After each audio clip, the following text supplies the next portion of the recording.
What's up, everybody? CJ here, coming to you live and direct from my bathroom once again. I had to kick Daniel out of the video. He was taking too much of the attention off of me. Sorry, bro. Anyway, I have a few quick things that I promised you guys that I would talk about, and gonna hit you with that right now. All right. First of all, if you saw a couple days ago in the chat, I posted about an update to our attendance policy. So the previous policy was basically for any call-outs less than 24 hours before shift, because we didn't have enough time to backfill typically when that occurs. That counted as one strike. 3 strikes, you're out. Nice and simple. Unfortunately, we've had to adjust that, make it a little bit different. We're having a lot of people who were calling out hours, if not minutes, before shift actually started, and it made it almost impossible for us to actually have enough people every single day. We're at the risk of dropping routes. We actually dropped a few routes, and it's just really hard to run a business and to manage a team when we weren't sure who was going to show up on a given day. So the tweaks that we made to this, basically everything in the strike system, if you had any strikes currently, basically just multiply it by 2. So instead of 3 strikes, you're out. It's 6 points, you're out. It's not a baseball analogy anymore, but I don't really like baseball anyway, so we can fight that later. But anyway, 6 points is the limit. If you currently had 1 strike or 2 strikes, now you have 2 points or 4 points. And same rules with that falling off after 60 days. We don't want this to punish you forever. We do need people to show up each and every day, and so that's why we have that.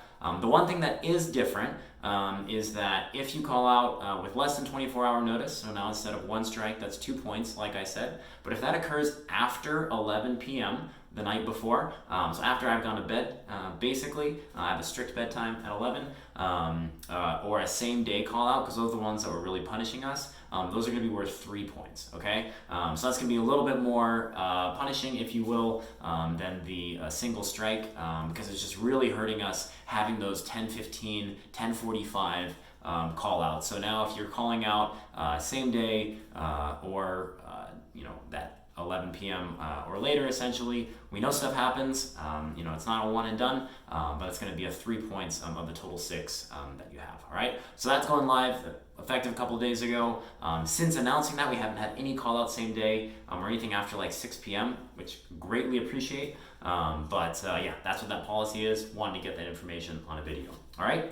On a happier note, I have this payroll cycle's round of count on awards. So if you saw the last video that Daniel and I were both in, if you didn't, pause this, go back and watch that. This will make a lot more sense. We have the next round of payroll, which processed and got to you today. Actually, by the time I'm sending this, it might be yesterday. But anyway, people have gotten this money, and we have 7 more people who received a $300 incentive onto their paycheck. All right, and just a quick reminder before I announce those 7 names, the way that works, if you see your paychecks, you're going to see the hours, and this is the hours that you actually worked, and then multiplied by your hourly rate, right? And then there's going to be a bonus, which is the difference between the hours you actually worked and then your scheduled hours, right? So let's say if in a given week you were supposed to work 36 hours, but you finished that in a total for that week of 34 hours, we're not going to punish you for finishing early as long as you did your route, you didn't refuse a rescue or anything like that.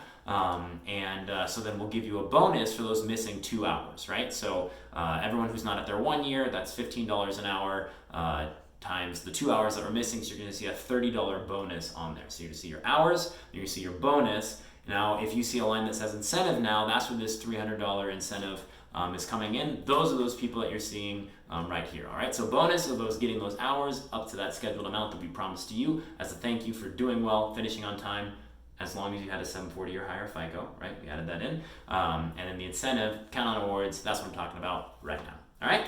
So in no particular order, once again, 7 folks who got a count on award $300 incentive on their paycheck already happened, or just happened today, again, time. Anyway, you got it. First is Diego Cardenas.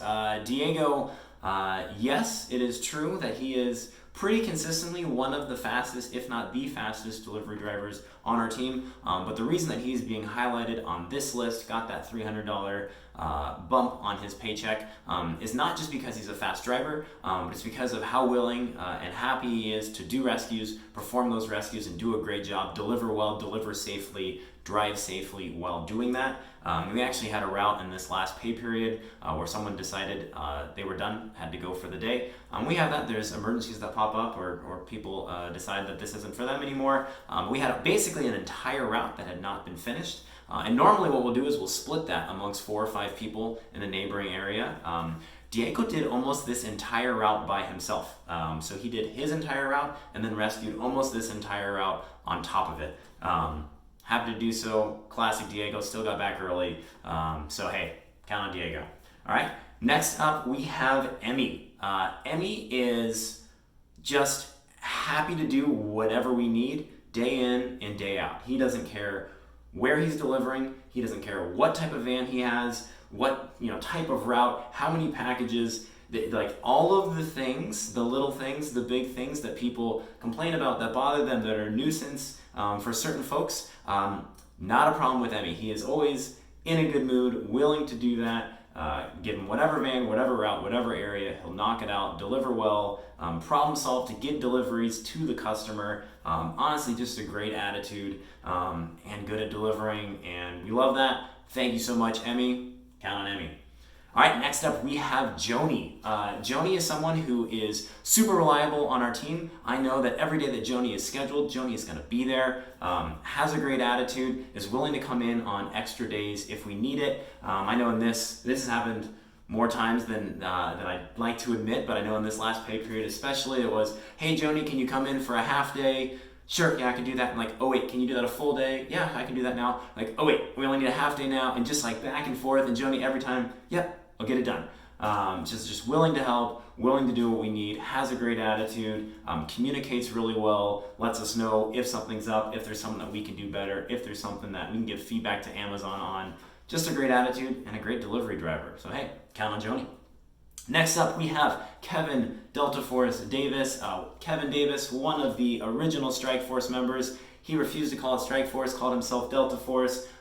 Hey, I love it. Great delivery driver.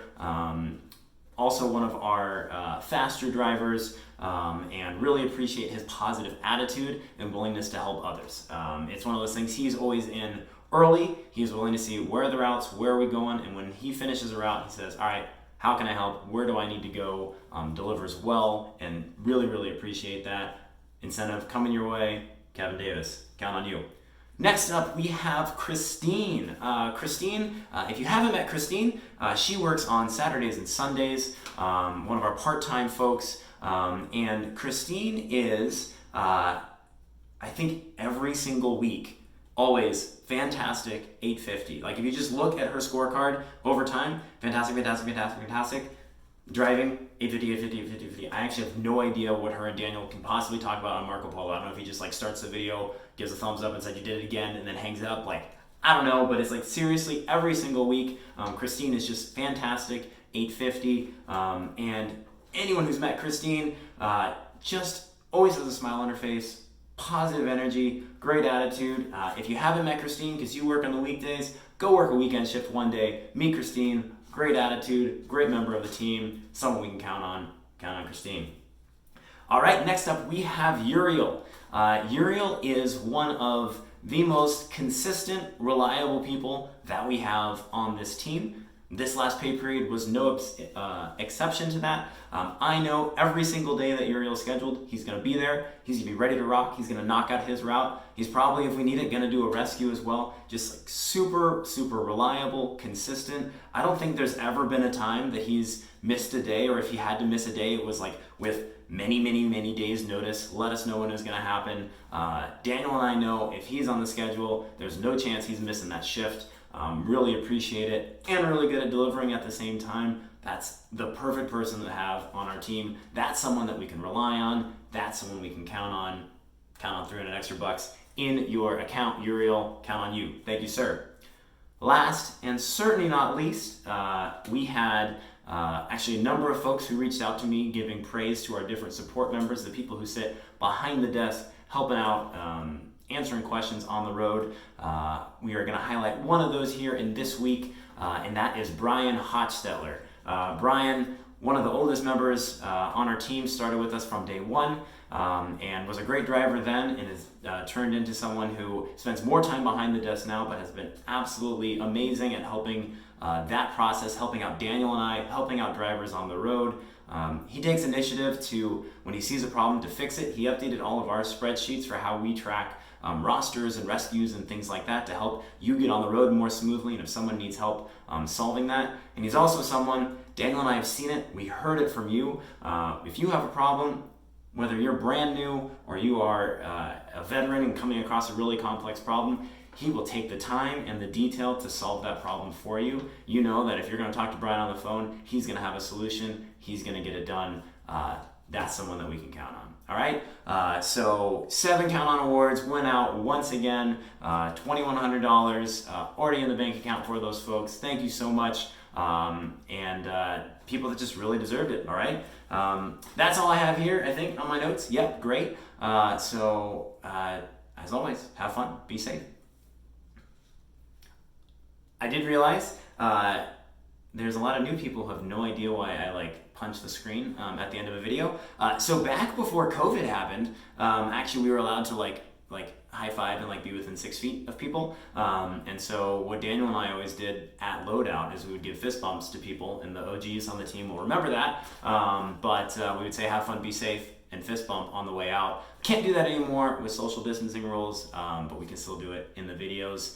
Which does actually remind me one more thing. The station has no rules have changed, but they have decided they're going to be cracking down and actually talked about giving infractions out to folks who are not following that 6 foot distance, whether that's at stand up or during loadout, especially is on those cameras when they're watching that. Our team's been pretty good in general. There's been other DSPs that have had that issue, but they are going to be cracking down on it more. And so I don't want us to have been really good so far and then have one time at loadout tomorrow or in the next week where we get an infraction because of that, that instance. But make sure we're being safe. Make sure we're always 6 feet apart.